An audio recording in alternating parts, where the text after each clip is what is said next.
시청자 여러분 안녕하십니까? 여러분들과 함께 기도가 세상을 구할 것입니다라는 시리즈를 함께 하고 있습니다. 저는 여러분들의 영적 동반자 작은 형제회 프란치스코회 소속 박희전 루케시오 신부입니다. 여러분들과 함께 만나고 있고요. 여러분들과 함께 만날 텍스트 주 교과서는 저의 조력이지만 번역해낸 책 기도가 세상을 구할 것입니다. 입니다. 기도가 세상을 구할 것입니다. 라는 책은 제가 2021년 6월 29일에 번역해서 출간을 했고 정동에 있는 저희 수도회 출판사인 프란시스코 출판사를 통해서 교회 인가를 얻어냈습니다. 현재도 판매하고 있고 할인가는 9,000원으로 온라인 교보문고 알라딘 그리고 가톨릭계 출판사들의 온오프라인에서 구매하실 수 있습니다. 이 강의를 들으시고 책을 한번 사서 봐주신다면 더 이해가 깊어질 수가 있습니다. 그리고 아무래도 여러분들께서 처음 들어보는 단어들이나 어떤 뉘앙스의 표현들이기 때문에 한 번만 이 영상을 시청하시거나 한 번만 책을 보시는 게 많이 어려우실 거라고 충분히 이해됩니다. 그렇기 때문에 책도 보시고 이 영상도 반복해서 3-4번 이상 보시면 여러분들이 생각지 못했던 그런 지평, 비전, 생각의 그 창문이 활짝 열리리라 확신합니다.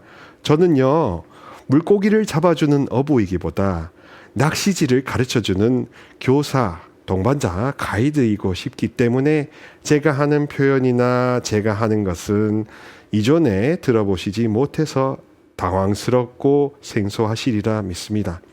그러나 저의 칼라 자체는 진짜로 낚시질은 이렇게 하시는 거고 그럴 때는 여러분들의 이것을 활용해 보시라는 그 프로포즈를 드리는 거니까요. 어려우시더라도 양해해 주시고 저와 함께 교감하시면서 이어가도록 하겠습니다.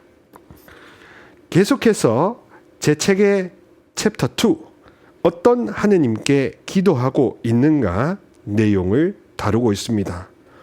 오늘 강의의 핵심은 바로 주님의 기도 이야기 제1부 하늘에 계신 우리 아버지시여에 대해서 이야기하고 있습니다.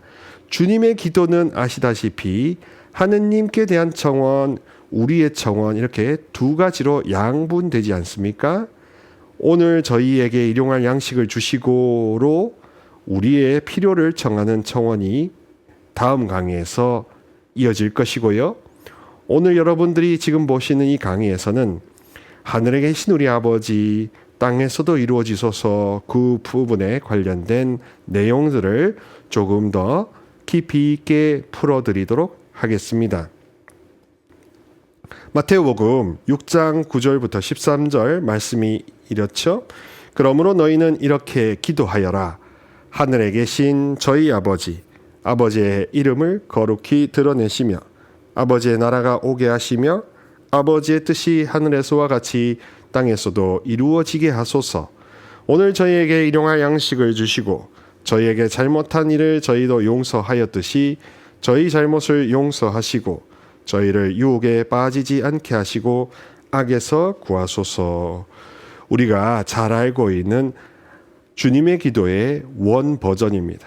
그리고 이 버전이 여기 책에는 자세하게 실어놨는데요. 루카 버전과 디다케라는 교부들의 책에서 나와 있습니다. 그리고 디다케라는 교부들의 첫 교리서에 보면은 이런 표현이 있죠. 주님께 나라와 권능과 영광이 영원히 있나이다 하고 우리가 영성체 예식 때 그렇게 화답하는 그것이 디다케 부분에는 이미 실려 있기 때문에 그렇기 때문에 주님의 기도할 때 원래 풀 텍스트는 악에서 구하소서 주님께 나라와 권능과 영광이 영원히 있나이다 아멘 해야 되는 겁니다. 근데 그럼에도 불구하고 중간에 사제가 그 부분을 잠시 쉬고 모든 악에서 구하시며 하라고 사제가 좀 더 풍성하게 만드는 기도를 미사 때 첨언하지 않습니까? 그런 다음에 주님께 나라와 권능과 영광이 영원히 있나이다 라고 함으로써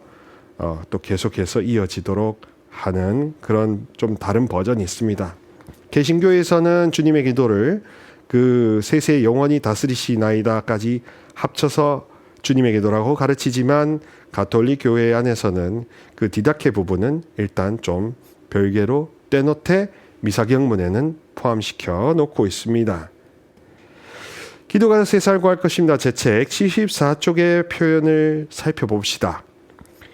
예수님께서 12사도들을 향해 기도를 가르쳐 주셨기 때문에 그분 안에 있는 매우 유대적인 특징들에 대해 놀랄 필요가 전혀 없습니다. 1세기 유대인들의 의식 기도인 카디쉬는 주님의 기도처럼 세 부분, 곧 하느님의 이름, 그분의 뜻, 그분의 나라로 분할해서 동일하게 전해주고 있습니다. 왜 이런 표현을 다뤘냐 하면 여러분, 예수님도 결국에는 그 혈통으로서는 유다인 다윗의 후손이시지 않습니까? 그리고 문화적으로도 이전의 유대교라는 거기서 쓰던 기도문의 형식을 많이 차용하되 하느님 아버지의 본 뜻을 더 살리는 그런 차원으로 이렇게 수정하고 교정해 주신 분입니다. 그렇기 때문에 이 책에서도 이걸 다루고 있는 겁니다. 예수님의 주님의 기도는 이 카디쉬라는 유대인들의 기도의 구조를 따라 하셨다라는 것을 이야기해 주는 겁니다. 그럼 어떻게 따라 하시고 어떻게 창의적으로 해석하셨는지 좀 더 살펴보도록 합시다. 첫째로 절제된 표현을 쓰고 있다는 겁니다.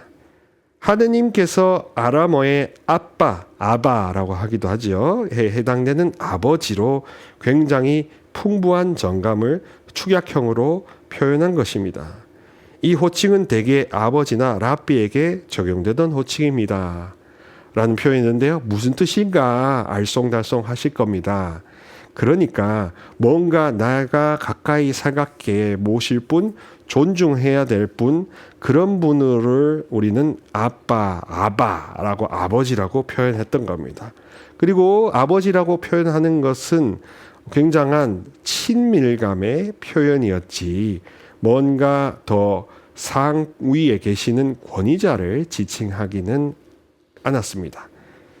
그래서 정말 아버지, 스승, 랍비, 나의 모든 것을 이끌어줄 구루 이런 분들에게 아버지, 아바라는 표현을 썼던 거죠. 그만큼 굉장히 그 애정과 존경과 친밀감이 응축되어 있는 엑기스로 녹아있는 표현이 바로 아버지, 아빠라는 표현이 되는 겁니다. 그러니까 하느님을 아빠, 아버지라고 표현한다는 것 자체가 엄청나게 가깝게 느껴진다는 뜻이 되는 겁니다.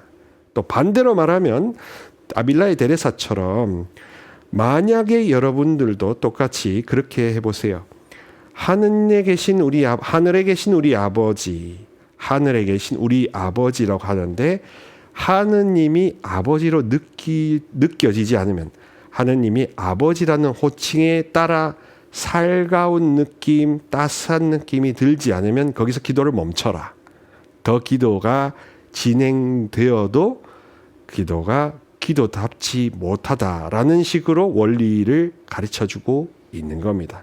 그만큼 아빠 아버지 이게 굉장히 살가운 표현이라는 거 이해하시고요. 제가 예전에 들었던 어느 교구 신부님은 이 아버지가 하느님이 아버지로 느껴지지 않아서 이 하늘에 계신 우리 아버지, 하늘에 계신 아버지, 하늘에 계신 아버지 이걸 계속 화살기도처럼 계속 느껴질 때까지 반복해 보셨다는 에피소드도 들었습니다. 그러다가 아하 하면서 이렇게 폭죽이 터지듯이 아버지 할 때 그 정감이 이렇게 몰려온다는 걸 느끼신 다음에 진짜 아버지이시구나 하고 좀 더 편안하게 주님의 기도를 바치실 수 있었다고 하니까요.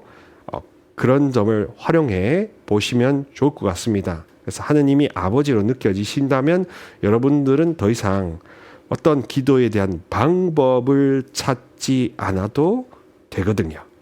그래서 우리가 본질과 형식과 방법을 따로따로 별개의 문제로 많이들 생각하세요. 그런데요, 본질을 먼저 찾으면요, 본질이 방법이 된다는 이런 연결되는 사고방식은 해보신 적이 없을 겁니다. 본질을 찾으면 본질이 길이 되고요, 본질이 진리가 되고요, 본질이 생명이 됩니다. 그분이 하느님이 아버지시다라는 그 자체가 방법이 되고요, 그 자체가 진리가 되고요, 그 자체가 나를 살리는 힘이 된다 하는 의미가 되겠죠. 이해되시나요? 계속해서 가보도록 하겠습니다. 77쪽, 예수님의 기도는 보편적 개방의 정신의 영감을 받은 기도입니다.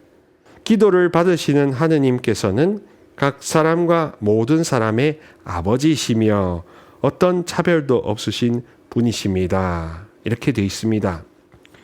우리 시청자 여러분, 그리스도교가 다른 종교와 차이가 있다면 그건 바로 인격적이라는 특징이 있습니다. 그리고 예수님이 그리스도 하느님의 아드님인 분이 우리의 살갗을 옷 입듯이 입으셨다라는 뜻이 됩니다. 한번 생각해 보십시오. 어떤 신이 인간의 모든 감성과 지성과 죄성마저도 다 그대로 편집 없이 취하시냐고요. 그거를 취하셨다는 것은 어느 것도 다 버릴 게 없다는 뜻도 되는 겁니다. 죄성마저도 가져오신 거예요. 그러니 죄를 문제 삼으실까요? 안 삼으실까요? 죄를 문제 삼지 않으세요. 왜 그럴까요? 당신이 죄를 없애실 수 있는 능력에 더 탁월하신 분이니까 그 죄마저도 가져오실 수 있고 죄마저도 무마시키실 수 있으니까요. 그렇게 우리를 존대하고 싶어 하시고 귀하게 봐주시고 싶어 하시니까, 그러니까 그분께서는 더 이상 어떠한 차별이나 어떠한 이래라 저래라 하는 그런 거를 내세우지 않으시는 보편 구원의 하느님이신 겁니다. 모든 영혼의 아버지시고 모든 영혼을 창조하신 작가이신 거죠. 작가가 작품을 어떻게 나무랄 수 있겠습니까? 작가는 결코 마지막에 영 마음에 안 들어서 깨트릴지언정 그 깨트리는 것마저도 굉장히 고심하는 도자기 공예가 그 심정 아니겠습니까? 그러니 어떤 차별도 두실 수 없는 거고 죄성마저도 죄인마저도 다 가져오셨다. 그러니 하느님이 육화 인간이 되셨다라는 그 그리스도교의 진리는 그만큼 사람의 모든 부분에서 잣대고 보탤 이유가 없어졌다는 뜻이 되고 모든 것을 다 취하셨기 때문에 그만큼 인간이 정말로 하느님 아버지한테는 귀한 존재다. 신을 섬기기 위한 그냥 시중드는 심부름꾼 하인이 아니다. 귀인이다 하는 것을 알려주기 때문에 인격적인 종교라고 하고, 또한 굉장히 인간 친화적이고 굉장히 진보적인 종교라고 할 수 있는 겁니다. 다른 종교는 인간이 위에 있는 신을 무조건 섬겨야 한다고 가르치지 않겠습니까? 그러니 인격이라는 것은 굉장히 큰 의미를 가진 거고, 또 그런 교감을 나누시는 분, 그렇게 죄성마저도, 죄를 지을 수 있는 경향성마저도 예수님은 그것을 편집하지 않고 다 끌어안으신 분이다 하는 마음이 드시는 겁니다. 77쪽에 보면은 이렇게 나와 있습니다. 십계명처럼 예수님의 기도도 두 판으로 이루어져 있습니다. 하느님에 관하여 말하다가 곧바로 이어서 인간들에 관하여 그리고 그들의 필요에 관하여 말합니다. 당신 뜻대로 이루어지소서라는 청원은 하늘에서와 같이 땅에서도라는 양자 사이를 연결고리처럼 연결해 줍니다. 하느님에 관해서 이야기했다가 인간들에 말하고 이렇게 왔다 갔다 하면서 두 세계를 연결시켜 주고 있는 거죠. 계속해서 보시면 먼저 하늘에서 계신 우리 아버지라는 표현의 범위와 방향을 파악해 봐야 합니다. 이 말은 실제로 그저 기도를 시작하기 위한 단순한 형식이거나 기도문을 끝내기 위해서 쓰는 그런 단순한 형식이 아닙니다. 이는 단순히 누가 기도 수령자인지를 공개할 뿐만 아니라 그분 정체가 분명한 틀, 곧 초월적인 아버지로서의 하느님을 갖추게 됩니다. 그래서 하늘에 계신 우리 아버지라는 것은 양가를 보여줍니다. 두 가지 값을 보여주는 겁니다. 초월적이고 전능자인 하느님이라는 그 신성을 보여주는 동시에 우리 모든 그 피조물들을 군림하시려고 하는 게 아니라 돌보시려는 아버지로서의 모습도 인간 친화적으로 보여주신다. 그래서 하늘에 계신 우리의 아버지, 하느님 아버지라는 것은 천과 지, 신과 인을 연결시켜 줄 수 있는 가장 확고부동한 호칭이다 하면 되겠습니다. 그러니 우리 그리스도교는 하느님과 우리 인간을 따로따로 생각하고 나는 인간이니까 나는 이거 안 돼, 못해 라는 그런 분리적인 사고방식을 뛰어넘는다고 생각하셔야 됩니다. 오히려 이어주시려고 하고 오히려 결합시키고 통합시키고 단순해지고 융합된다. 연합된다. 그런 합이라는 표현이 오히려 어울릴 것입니다. 예수님의 기도는 우리가 그분의 자녀라는 조건을 갖추는 방향으로 결국 인도되는 겁니다. 게다가 우리에게 다음과 같은 가르침을 줍니다. 어떤 가르침입니까? 어떤 분이 우리를 위한 하느님이 되실 수 있는지, 그리고 하느님의 자녀라는 것이 무슨 의미인지 묻도록 가르친다. 그냥 답을 주는 게 아니라 묻도록, 스스로 질문하도록 가르칩니다. 이를 질문형 문장으로 바꾸면 이렇습니다. 어떻게 되나요? 어떻게 하느님께서 아버지이시며 어떤 방식으로 우리가 그분의 자녀인가? 기도한다는 것은 결국 길을 찾는다는 뜻이고 구도한다는 뜻도 되고요. 그리고 질문한다는 뜻도 있습니다. 그리고 조금은 어려운 전문 용어지만요. 라틴어로 기도한다는 프레카레, P-R-E-C-A-R-E, 프레카레라는 동사는요. 원래 뜻이 질문하다라는 뜻이 있습니다. 그러니 이 예수님을 믿는 그리스도교의 기도는 기본적인 성격이 신에게 묻는 겁니다. 신에게 비밀을 알려달라고, 계시해달라고 여쭤본다는 것이 바로 기도의 가장 기초적인 속성이 되겠습니다. 왜요? 난 모르니까. 나는 아직 모르니까 알려달라고 그렇게 여쭤보는 게 기도라고 하면 이해가 좀 더 쉬우실 겁니다. 그럼 뭘 여쭤볼까요? 하느님의 아들, 딸들은 그만큼 각자가 교회, 곧 하느님이 머무실 집, 거처가 되어 살아간다는 동일한 자격을 공유합니다. 아버지 앞에서 아들이라는 지위를 갖고 선다는 것은 그가 형제 자매들을 갖는다는 점을 또 발견하고요. 예수 그리스도의 하느님께 기도한다는 것은 황량한 사막에 고립되어서 나의 개인적인 탄원을 외치며 살게 하지 않습니다. 여기 특별히 고립이 되어서 혼자 탄원하는 게 기도가 아니라는 것을 이야기해 주는 겁니다. 더군다나 하느님이며 아버지이신 분께 기도한다는 건 그건 절대 또 그런 이미지가 아닌 겁니다. 그 대신에 나를 기도 행렬을 따라가게 하고 그들과 가족이 되게 한다. 하느님께 기도한다는 것은 나의 고독함을 뛰어넘게 합니다. 여기에 이 표현 고독감을 뛰어넘게 한다는 게 바로 기도의 매력이다, 본질이다라는 것을 이해하신다면 그러면은 기도의 방향, 길이 제대로 좀 열리지 않을까요?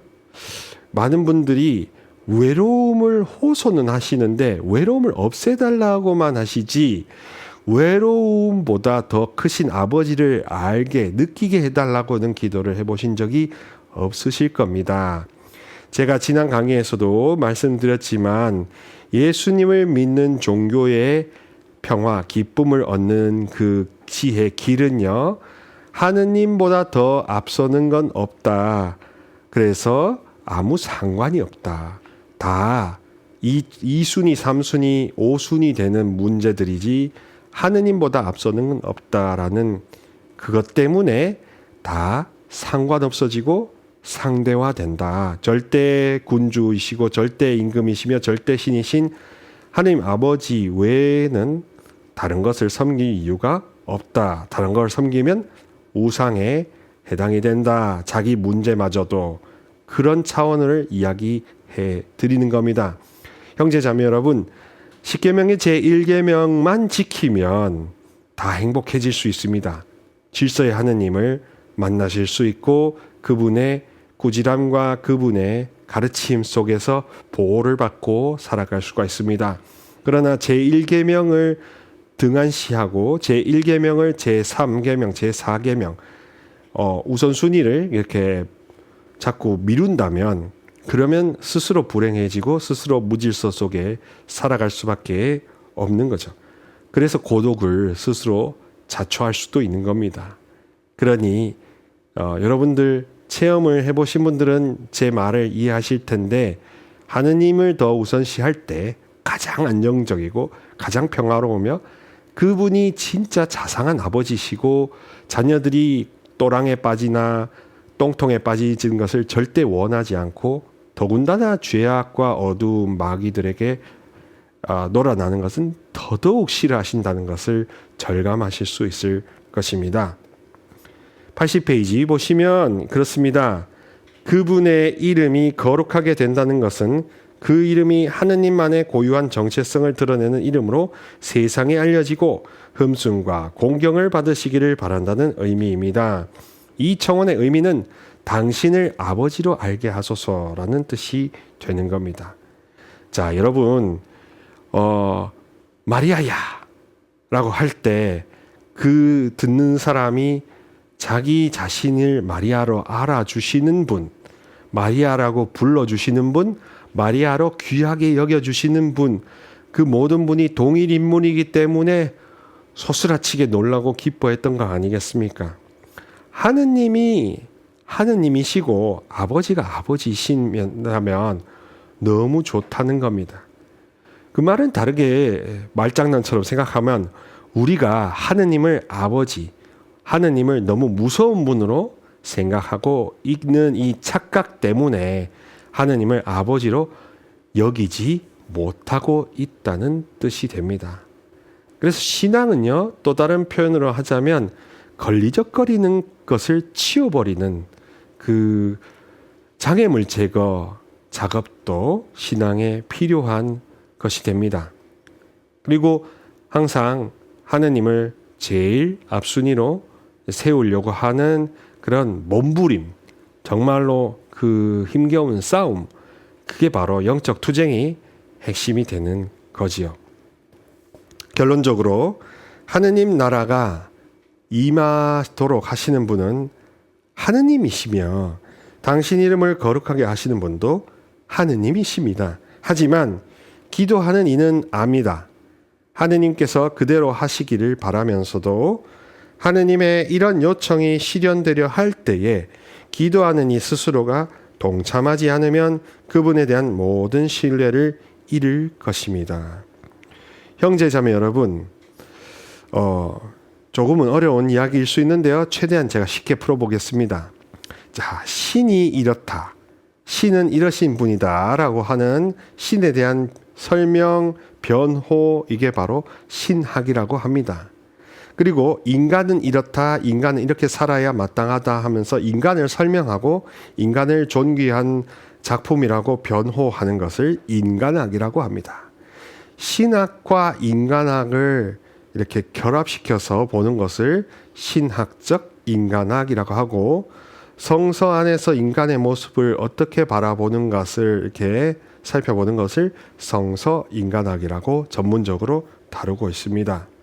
무슨 뜻이냐, 제가 무슨 의도를 하려고 이런 백그라운드 설명을 하냐 하면요, 신학적인 것만 강조하면 하느님이 다 하신다, 하느님이 다 하시니까 인간은 아무것도 하지 않아도 된다, 기다리기만 하면 된다 라는 쪽으로만 편중되어 이해할 수가 있고, 그런 강의나 강론에 많이 노출이 되실 수도 있다는 겁니다. 하느님이 이러신 분이니까 하느님의 능력과 권능을 신뢰하기만 하고 우리는 그저 기다리고 있으면 된다, 가만히 잠잠히 기다려라 하는 논지들 많이 들으셨을 겁니다. 그건 신학적인, 신학 중심적인, 하느님 중심적인 이야기라는 거죠. 그게 완전히 틀린 건 아닐 겁니다. 근데 또 반대로 인간학, 인간론적인 차원에서는 어떤 이야기를 하느냐, 우리가 좀 더 열심히 하고, 우리가 좀 더 참여하고, 우리가 좀 더 분발하고, 우리가 좀 더 하느님 마음에 들도록 분골쇄신, 완전히 이렇게 뼈를 깎는 노력을 해야 된다 하는 이야기들을 또 많이 하는 경향의 이야기들을 들으실 수도 있을 겁니다. 그것도 뭐 틀린 이야기는 아니겠지만, 또 하느님이 도와주셔서 그의 짐진 것을 덜어주신다는 표현을 잊어버리면 또 복음이 아니겠죠. 그러니까 결국에는 신학과 인간학을 동시에 알면서 신은 인간의 도움을 반드시 필요하고 인간도 신의 은총을 반드시 필요한다 하는 이런 피가 돌듯이 이렇게 도는 순환적인 관계 모델이 핵심이다 하는 겁니다. 그러니 양자를 통합적으로 서로 연결시켜서 바라보는 그게 핵심이라는 거죠. 하느님의 나라가 임하고 이 땅에 하느님이 원하시는 게 실현되려면 우리의 협력이 필요한데, 그 협력은 어떤 협력이냐 하면 열심히 봉사하고 열심히 자선하고 그런 차원보다요, 마음을 여는 겁니다. 회개를 하는 겁니다. 형제자매 여러분, 제일 하느님이 큰 기적을 이루실 때는 한 영혼이 회개할 때, 마음을 주님 앞에 활짝 열 때, 즉 항복할 때, 알아서 하세요, 살려주세요 하는 가난하게 가련하게 항복할 때, 그때가 주님이 제일 좋아하시는 순간이고, 나중에 여러분이 만약에 천국에 가서 여러분의 인생이 파노라마처럼 이렇게 책장에 넘겨졌을 때 예수님이 가장 귀한 시간을 딱 집어주실 때, 그때가 언제일까요? 바로 항복했을 때, 자발적으로 굴복이나 복종이 아니라 항복했을 때. 저는 힘이 없어요. 영어로 굳이 표현하자면 I am powerless. 파워풀한 하느님 앞에 나는 파워리스, 파워가 없다, 힘이 없다, 힘없는 나는 불쌍한 인간이라고 주여 보살피세요, 자비를 베푸세요. 이럴 때가 제일 하느님이 제일 귀하게 보시는 때라고 합니다. 그래서 이렇게 협력이 공짝이 잘 맞기를 바라는 거죠. 주님은 우리가 파워리스라는 걸 이야기해 주셨을 때 당신의 파워풀한 풀파워를 불어넣어 주실 거거든요. 100%의 파워를 불어넣어 주시는 건 우리가 파워리스, 힘이 없다는 담담한 고백을 했을 때, 풀썩 주저앉아서 아무것도 할 수 없네요, 힘이 없네요 할 때, 그때가 가장 하느님 나라가 임하고 우리가 제일 적극적으로 하느님께 협력할 때라라는 것을 설명해 드리고, 이게 신학과 인간학의 아주 확실한 접점이란 것을 말씀드리고 싶습니다. 하느님께 그분의 뜻이 이루어지도록 요청하지만 거기에 땅에서도 라는 표현을 덧붙이게 되죠. 하늘과는 다르게 지상에서 거룩하신 뜻이 이루어지려면 인간의 참여가 요청된다는 점을 알기에, 그래서 굳이 그냥 하느님 나라가 이루어지소서 하고 끝나면 될 것을 땅에서도라는 표현을 굳이 덧붙인 것입니다. 협력, 곧 가장 최선의 협력은 뭐냐 하면 그 최고이신 분 앞에 항복. 저는 파워리스입니다. 힘이 없는 가난하고 불쌍한 그냥 한낱 영혼, 숨결, 바람, 공기, 연기일 따름입니다. 시편 말씀이 이야기하듯이 수만 번 끊어지면 흙으로 돌아가는 인생은 70해야 80년, 기껏해야 70년, 근력이 좋아서야 80년 그나마 눈물과 슬픔이 그냥 지나간다 하는 그 시편 말씀처럼 생각하고 느끼고 고백하는 그것이 되겠습니다. 예수님의 기도는 그래서 우리 자리가 바로 하느님의 거룩한 갈망과 인간의 욕망이 교차하는 십자가 속에 있다는 점을 보여주고 있습니다. 그래서 예수님과 함께하는 기도, 예수님으로부터 배우는 기도, 그리스도교의 기도는 결국 하늘과 땅이 만나게 하는 그 의도를 갖고 표현하는 모든 말과 몸짓, 표정들이 다 기도가 된다. 하늘 따로 지상 따로, 천상 따로 지상 따로가 아니라 천상과 지상을 연결시키고 더 가깝게 만들어주는 모든 노력과 표현, 그런 선행들이 다 하느님이 인정해 주시는 유효 포인트가 된다는 거죠. 마일리지를 제대로 쌓아야 나중에 공짜 비행기표를 얻듯이 하느님이 인정해 주실 만한 그런 기도, 언어나 표현들, 생각들을 하셔야 여러분들이 정말로 유익한 기도, 유효한 기도를 많이 하셔서 주님이 인정해 주시지 않겠습니까? 그래서 우리가 매일 찡그리며 살아가는 속에 거룩한 분의 존엄이 새겨져 있고요. 그 짜증스러운 일상에서 아버지의 뜻이 얼마든지 이루어질 수 있다는 겁니다. 이렇게 유무상통이라는 한자어 표현도 있죠. 그러니까 하느님과 사람은 신과 인간이 서로 교제하고 교환하고 그리고 살갑게 사귀어야 된다. 이게 기도의 목적 아니겠습니까?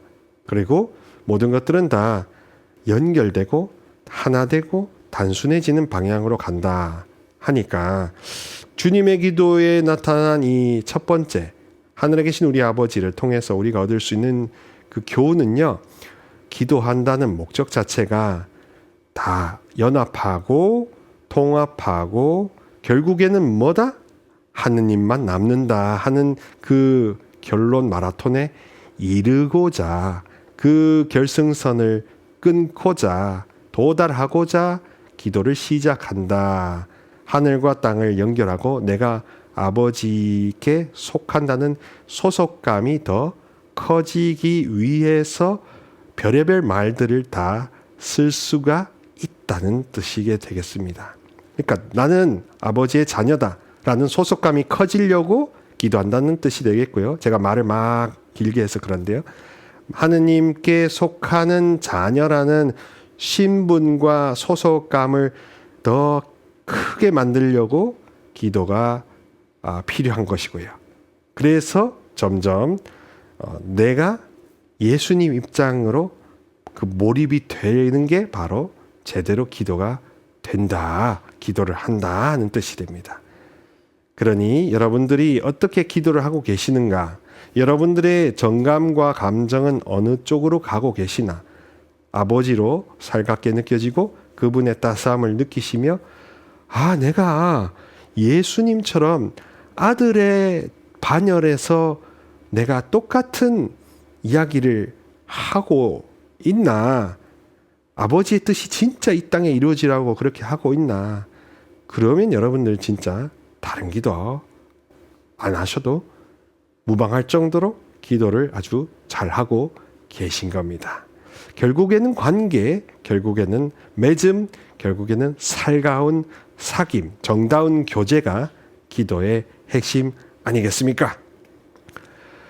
자, 이렇게 해서 주님의 기도 제1부, 하늘에 계신 우리 아버지에 대한 파트를 다루어 보았습니다. 제가 쓰는 단어들이, 어휘들이나 표현들이 여러분들께 많이 생소하시리라 생각합니다. 그게 제가 아직 뭔가 이렇게 좀 여러분들에게 귀에 싹싹 와닿는 표현을 잘 몰라서 하는 저의 무지의 소치니까 양해해 주시고요. 또한 여러분들께서도 자꾸 들어보시면서 뭔가 새길 거는 더 깊이 새겨졌으면 좋겠습니다. 생각하는 그리스도인 그리고 느끼면 감동받는 신앙인 자녀가 훨씬 더 행복해질 수 있으리라 확신합니다. 저는 그러면 여러분들과 다음 강의에서 만나도록 하겠습니다. 가톨릭 스튜디오는 언제나 유익하고 알차며 의미심장한 콘텐츠들을 통해 여러분들의 영혼들을 깨워드리는 그런 알람 시계 같은 역할을 하고 있습니다. 구독, 좋아요, 알람 설정 해주시고 아울러 제가 하고 있는 유튜브 개인 채널 루케시오 TV도 찾아주셔서 구독해 주시면 대단히 감사하겠습니다. 저는 이어지는 다음 강의 영상에서 만나 뵙도록 하겠습니다. 주님의 평화를 빕니다.